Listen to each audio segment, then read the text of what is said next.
बोलने की शक्ति इस दुनिया का सबसे कीमती तोहफा है, जिसे हम सब लोग बहुत ही उम्दा तरीके से इस्तेमाल भी करते हैं। मगर यार, लोगों से बात करना ही सिर्फ बोलना नहीं होता। अगर आप कुछ नहीं भी बोलते, मतलब कुछ आवाज नहीं भी करते और मन में ही खुद से बात करने में लगे रहते हो, तो ये बोलना भी बोलने की शक्ति की तरफ इशारा करता है। क्या आपको पता है, दुनिया के सभी बुद्धिमान लोग लोगों से बात करने के साथ साथ खुद से भी सवाल जवाब करने में लगे रहते हैं। यानी कि आपका खुद से बात करना एक बुद्धिमान इंसान की निशानी है। कभी आपने देखा होगा, जो बहुत ज्यादा दुखी या क्लास में बहुत नालायक बच्चा होता है या लाइफ में हारा हुआ इंसान होता है, उन सब की बोली हुई बातें लगभग सेम साउंड करती है। जैसे मानो किसी का ब्रेकअप हुआ, देन सडनली आप उससे मिलने गए और उससे बात करने की कोशिश की, तो वो कहता है कि मैं शायद प्यार के लिए नहीं बना हूँ, लोग हमेशा ही मुझसे हाथ छुड़ाकर चले जाते हैं। वहीं आप किसी क्लास में फेल हुए बंदे से बात करते हो, तो वो कहता है कि मुझे लगता है कि मैं कभी पढ़ नहीं पाऊंगा, मैं मरना चाहता हूँ, मुझसे पढ़ाई नहीं होती। या आप जिंदगी में हारे हुए इंसान से मिलते हो, तो वो कहता है कि जिंदगी हमेशा मुझे ही दुख देती है, मैं कभी लाइफ में कुछ नहीं बन पाऊंगा, मेरी सारी उम्र ऐसे ही रोने में गुजर जाएगी। तो मतलब इन तीनों ही तरह के लोगों ने लगभग सेम साउंड करने वाली बात बोली, वो ये कि मैं और नहीं कर पाऊंगा या मैं इसके लिए नहीं बना हूं। यानी कि उनके माइंड में, उनकी बातों में, उनके बोलने के साउंड में आप ये इजीली देख सकते हो कि वो नहीं वर्ड का इस्तेमाल बहुत ही ज्यादा करते हैं।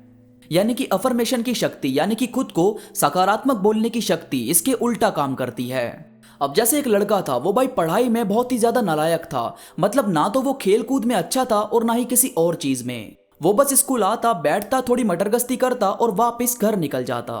उसके इसी बिहेव की वजह से आए दिन उसके पेरेंट्स को उसके स्कूल में बुलाया जाता। वो हर एक टेस्ट में फेल होता, बहुत कोशिश करता कि हाँ अब सब कुछ उसको याद रहेगा, अब अच्छा एग्जाम जाएगा, मगर यार सब कुछ फेल, कुछ भी ठीक तरीके से काम नहीं करता था। यहाँ तक कि उसके ट्यूशन वाले सर ने उसे ये बोलकर ट्यूशन से निकाल दिया था कि वो नहीं चाहते उसके पेरेंट्स के पैसे खराब हो, वो उसे पढ़ा नहीं पाएंगे। वो खुद को ऐसा फील करने लगा था कि वो पैदा ही क्यों हुआ है, क्यों उसके दिमाग को इतना ज्यादा कमजोर बनाया भगवान ने कि उसे कोई भी बातें समझ नहीं आती। मगर यार, सच बात तो यह है कि हमें लगता है कि हमारा माइंड छोटा है या कमजोर है, जबकि ऐसा नहीं होता। हमें बस कोई हमारे तरीके से समझाने वाला इंसान मिला नहीं होता। तो एक दिन उसका स्कूल में एग्जाम था, वो उसे देने गया ही नहीं, क्योंकि उसे पता था कि उसे आता तो कुछ है नहीं। ऐसे में वो क्लास में बैठेगा और नकल करने की कोशिश की तो वैसे ही फेल कर दिया जाएगा। तो स्कूल के रास्ते में एक आश्रम टाइप पड़ता था, वहां काफी बूढ़े लोग आकर बैठ जाते थे। कुछ 2-3 घंटे ज्ञान की बातें होती और उसके बाद सब लोग अपने अपने घर पर निकल जाते। तो जब ये गया, वहां एक बाबा लोगों को कुछ समझा रहा था। उसने कहा कि आप जो अभी हो वो आपकी वजह से हो, और आप जो कल होंगे वो भी आपकी वजह से होंगे। आप कुछ बनते नहीं हो, आप असल में होते हो, बाद में तो बस वो प्रूव होता जाता है। जैसे आप सुंदर होते हो, सुंदर बनते नहीं, आप स्मार्ट होते हो, स्मार्ट बनते नहीं, आप इंटेलिजेंट हो, आप ये बन नहीं सकते।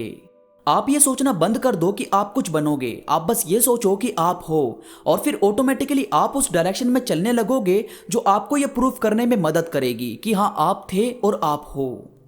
बस उसने इतनी सी बात सुनी और उसका दिमाग घूम गया। फिर उसने ये सब सोचना बंद कर दिया कि मैं डल लड़का हूं या मैं कमजोर हूं पढ़ाई में। उसने सिर्फ ये सोचा कि मैं एक इंटेलिजेंट स्टूडेंट हूं, जो रट्टा नहीं मारता, हर बात को सुनता है, उसे समझता है और उसे लिखता है। ऐसा रोज रोज खुद को बोलने के बाद उसको पढ़ाई का ऐसा चस्का लग गया था कि वो स्कूल की पढ़ाई करने के साथ साथ फ्री टाइम में लाइब्रेरी में जाकर बाकी बुक्स का भी ज्ञान लेता था। और अब जो फाइनल एग्जाम हुए उसमें उसने टॉप किया। हर एक स्टूडेंट शॉक हो गया था, उसके टीचर भी और उसके घर वाले भी। यानी कि अगर आपने ये सोचा हुआ है ना यार कि आप बुद्धू हो, तो आप बुद्धू ही हो, और आपने ये सोच लिया कि आप इंटेलिजेंट हो, तो रियल में इंटेलिजेंट हो। अपने ज्ञान को बढ़ाने के लिए अपने आप को सही चीजों में लगाओ, खुद को बार बार ये वर्ड्स बोलो कि हाँ आप हो और आप इस दुनिया में एग्जिस्ट करते हो, आपका भी कुछ अस्तित्व है। आप ये बातें अपनी ही आवाज में रिकॉर्ड करके सुन सकते हो, अपने आप को बार बार ये बोल सकते हो कि भाई तू पागल नहीं है, तू वो सब कर सकता है जो तू सोचता है, और तू वो सब सोच सकता है जो आज तक किसी ने नहीं सोचा। कोका कोला की फैक्ट्री जब लगी थी तो उन्होंने बहुत सारी बोतल्स तैयार की थी, ये सोचकर कि उनकी इस साल बहुत बिक्री होगी, मगर पूरे देश में सिर्फ 25 बोतल उन्होंने पहले साल में सेल की, जिससे उन्हें शुरू में बहुत घाटा भी हुआ था। मगर उनका एफर्मेशन, यानी कि उनके बोलने की शक्ति इस तरह की थी कि जब उनसे इस बारे में सवाल किया गया तो उन्होंने कहा कि 25 लोगों ने हमारी बनाई हुई ड्रिंक को पसंद किया है, हमें उम्मीद है ये 25 लोग अपने आसपास के 25 लोगों को उसे इंट्रोड्यूस करेंगे। और ऐसे ही आगे आगे कोका कोला इंट्रोड्यूस होती जाएगी। और ठीक वैसा ही हुआ भी। आज हर एक सेकंड में कोका कोला की 25 से ज्यादा बोतल्स पूरी दुनिया में सेल होती है। यानी कि ये बोलने की कला बहुत ही अलग तरीके से काम करती है। अब जैसे आप कोई गाड़ी खरीदना चाहते हो और आपने खुद से बोला कि मैं ये बाइक या ये कार खरीदूंगा, तो ये फ्यूचर की तरफ इशारा करता है कि मैं उसे लूंगा या उसे खरीदूंगा। यानी एक तरह से आप फ्यूचर की तरफ इशारा करते हो कि आप फ्यूचर में ये चीज करोगे, तो इससे आपको इतना ज्यादा फर्क नहीं पड़ता। और वहीं अगर आप कोई गाड़ी या बाइक ले लेते हो और फिर खुद को बोलते हो कि मैंने अपने पसंद की गाड़ी ले ली, ये मेरे पास है, तो ये चीज एक अलग किस्म का एटीट्यूड आपके अंदर पैदा करती है। यानी कि एफर्मेशन यानी कि सकारात्मक बोलने की शक्ति फ्यूचर पर डिपेंड नहीं करती, बल्कि वो अभी इसी वक्त आपके अंदर एक जोश भरने का काम करती है। खुद को बार बार एफर्मेशन से रूबरू करवाओ ताकि ये सकारात्मक बोलने की शक्ति हमेशा आपके अंदर एक कॉन्फिडेंस बढ़ाए रखे।